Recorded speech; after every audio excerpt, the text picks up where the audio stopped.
This is a slightly deeper dive into the individual functionality of the move picture function. The basic idea is that every picture as a whole is broken down into, it starts off with the the length of the entire picture itself, at which point in time we kind of strip off the individual pieces here. And then what we end up doing is if I go ahead and hover over this, oh heck, come on.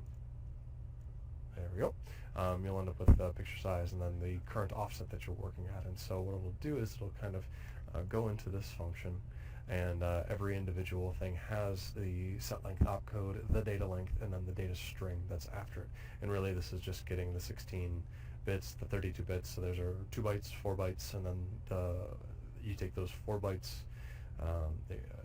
and the U32, and that kind of gives you your offset and your total length of the data string. So we can kind of tell we're just kind of moving index, index, index, index, or opcode by opcode by opcode by opcode of what makes up an individual picture here.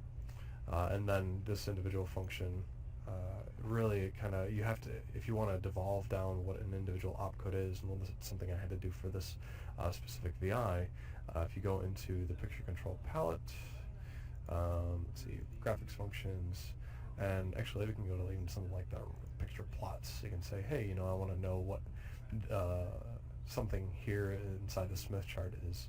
So really, in order to devolve down into the picture structure, you're eventually going to see some flattened strings or typecasts. And so let's see if I can get into here, probably draw the coordinates, and then yeah, you get down to the raw picture functions, and then there you go. And this is kind of how I end up getting, hey, here's my opcode, there's the size of it, which is 8, so that's the 8 bytes for this, so that's 2, 4, 6, 8, and so that is my de-evolution of what, hey, if I wanted to draw a rectangle and I wasn't handling draw rectangle, this is how I would figure out what's the opcode and what's the breakdown of the thing that makes it into that structure.